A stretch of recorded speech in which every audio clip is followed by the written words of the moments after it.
Hey folks, how's everyone doing? So today we are going to talk about Amazon Redshift, a cloud data warehousing service. And Amazon Redshift has many good features around it. This time today we'll be using to talk about two of its core features about data sharing and machine learning. My name is Taz, and let's jump into this. So we'll start with data sharing. Data sharing provides live access to data so that your users always see the most up-to-date and consistent information as it's updated in the data warehouse. You can securely share live data with Amazon Redshift clusters in the same or different AWS accounts and even across regions. It enables instant, granular, and fast data access without the need to move or copy the data. It's a simple way to share data, of course. You get instant granular access, as I mentioned earlier, without the need to having copy the data over. And you end up with live and transactionally consistent views across multiple Redshift clusters. Let's take a closer look as to how it works. Data sharing in Amazon Redshift builds on Amazon Redshift RA3 managed storage. This decouples storage and compute, allowing either to scale independently. So you can scale compute separately from storage and vice versa. With data sharing, workloads accessing shared data are isolated from each other. Queries accessing shared data run on the consumer cluster and read data from the Amazon Redshift managed storage layer directly without impacting the performance of the producer cluster.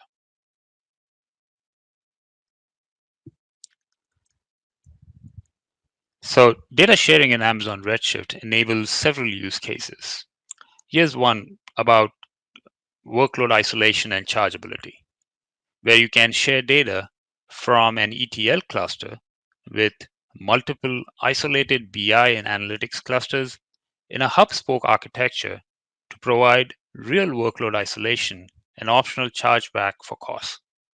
Each analytics cluster can be sized according to its price performance requirements, and new workloads can be onboarded easily.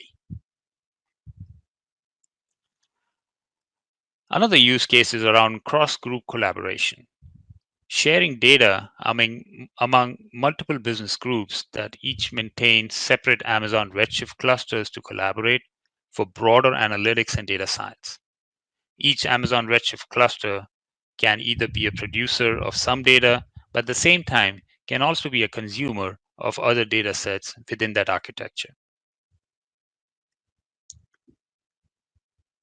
Another use case is around delivering data and analytics as a service, where you can share data as a service across different groups in the organization and also with external parties outside the organizational boundaries.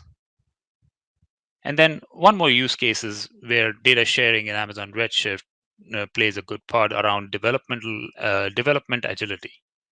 Sharing data between development, test, and production environments at any granularity without having to take snapshots and restore them provides a big boost to the productive capabilities of development teams.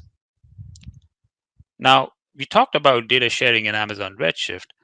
The other feature that we will take a look at is Amazon Redshift machine learning, or Amazon Redshift ML. It makes it easy for data analysts and developers to create, train, and apply machine learning models using familiar SQL commands in Amazon Redshift data warehouses. With Redshift ML, you can take advantage of Amazon SageMaker, which is a fully managed machine learning service in AWS, without learning new tools or languages. Simply use SQL statements to create and train Amazon SageMaker machine learning models using your Redshift data, and then use these models to make predictions. Now, because Redshift ML allows you to use standard SQL, it is easy to be productive with new use cases for your analytics data.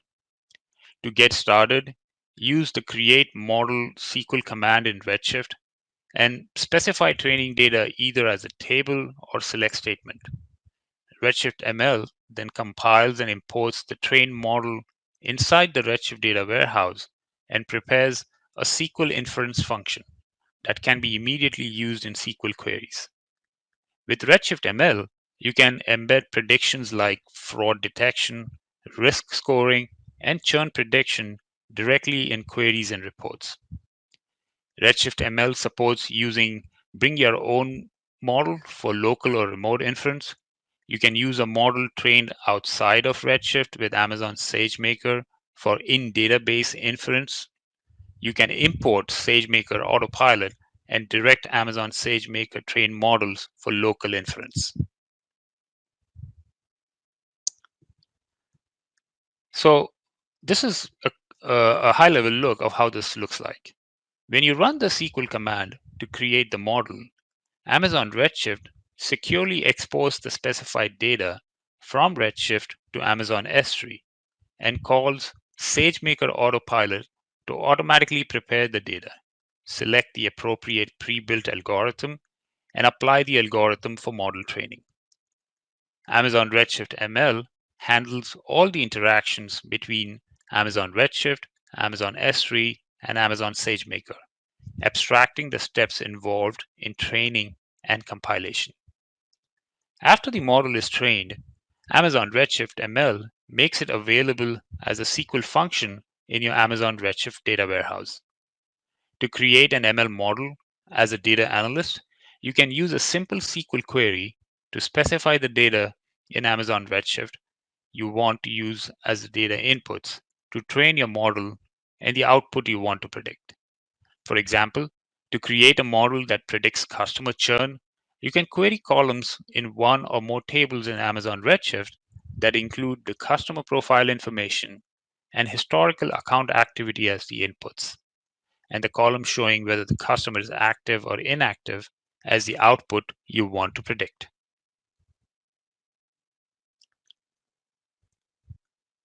So similar to data sharing in Amazon Redshift, Amazon Redshift ML also enables several use cases. So for example, you can run the customer churn SQL function on new customer data on a regular basis to predict customers at risk of churn, and then maybe feed this information to your sales and marketing teams to take appropriate action.